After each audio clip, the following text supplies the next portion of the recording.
Meet Safe Sam. In a previous segment, Sam learned how he can use a portfolio of safe, high-quality bonds to get himself stock market returns.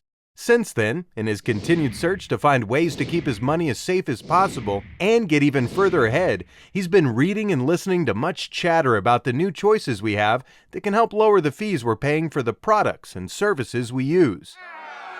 Right on. There most certainly is a revolution taking place. Let's take a closer look. In the old days, there was really only one way to pay for products and services. Pay somewhere between 30 to 50% over seller's cost. But seemingly overnight, what was once a seller's world has now shifted to a buyer's world, thanks to a new choice in town commonly referred to as membership or flat fees. Tired of paying for products at 50% over cost? No problem. Pay Costco a membership fee of $55 and get just about anything in the store for 5% over cost. Paying $1 each time you download a song from iTunes? Forget it. Join Spotify and pay $10 a month to get unlimited songs. Selling your house and paying a 6% commission? Please head over to Help You Sell and pay a flat fee of $2,500. Paying an attorney hourly rates? Ancient history. LegalZoom will take care of it for a single flat rate. Paying increasing fees on the money you're socking away? Pay a flat fee and keep far more dollars in your pocket. Sure thing. When it comes to saving money, there's even a revolution happening over there as well. Let's take a closer look. In the old days of trying to build wealth, the seller's interest typically came first. Suppose $100,000 is put to work and the account charges a 1.5% annual percentage fee. In dollars, this obviously equates to $1,500 for the first year. Now watch carefully. As the account presumably grows in value, so does its cost. For easy math, let's say further down the road the account doubles to $200,000. Same account, same engine running the same exact car. Larger balance, but only one thing has really changed: the increasing cost of the account. At this $200,000 value, the fee is no longer $1,500. It's doubled to $3,000. Account doubles again to $400,000. So does its cost. Now it's $6,000 and climbing. Take the same $100,000 and instead of an initial 1.5% fee of $1,500, choose a flat fee and you'll pay $2,000. Sam, which sounds better, paying $2,000 or $1,500? Congratulations, you just did what many sellers hope for. Rush into a deal that appears to be less expensive, only until one looks at the total cost. To compare, the flat fee account charges a higher initial fee of $2,000. Fast forward to when the account doubles to $200,000. What's the cost then?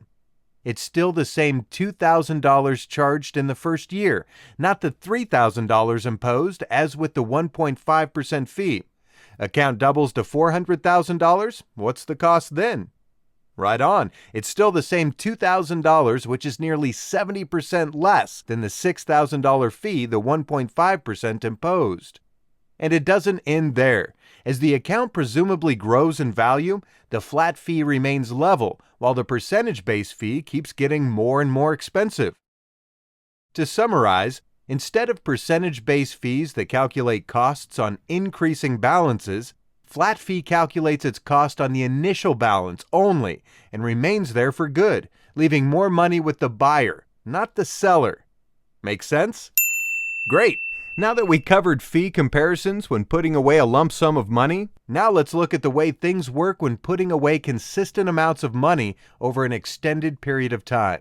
Most people are taught to build money by making consistent contributions into government-sponsored programs, such as 401ks and other tax-deferred accounts that charge percentage-based fees.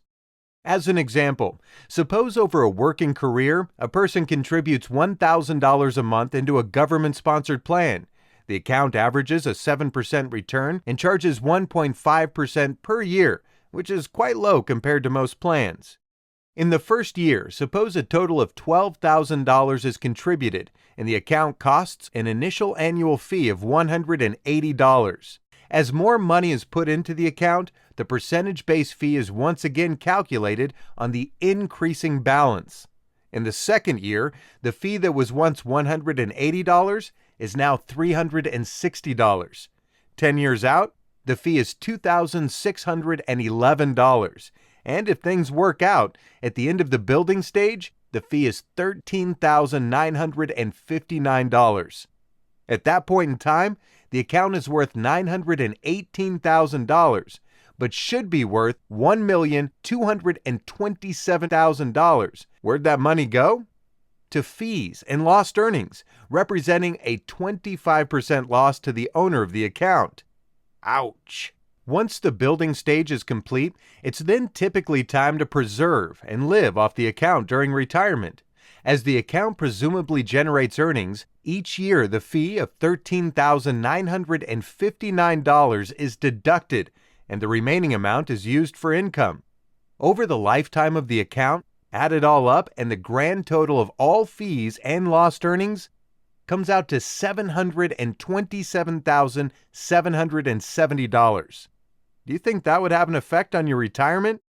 Let's take a look at what happens when putting away the same $12,000 a year over the same period of time in the same marketplace into an account that charges not a percentage-based fee, but a flat fee of $1,500. Sam, which sounds better? A first-year fee of $1,500 or $180? Thinking beyond the entry fee? Good job. Let's take a further look. The percentage-based fee starts lower than flat fees, but as more money is put into the account, and the account hopefully has earnings, around 7 years in, the 1.5% based fee crosses over and becomes more expensive than the flat fee. At retirement, when the account is presumably at its highest balance, unlike the 1.5% fee that costs $13,959, the flat fee remains at $1,500. Which account do you think creates more income for the owner? The one that charges $13,959 each year during retirement, or the one that charges $1,500? Over its lifetime, the flat fee account costs the owner $90,000, and the percentage fee costs $727,770 for a grand total difference of $637,000. Do you think saving $637,000 would give the owner of a flat fee account more income at retirement? Why doesn't everyone use a flat fee strategy? Let's take a look. Okay, the reason everyone doesn't use a flat fee strategy can be summarized as follows.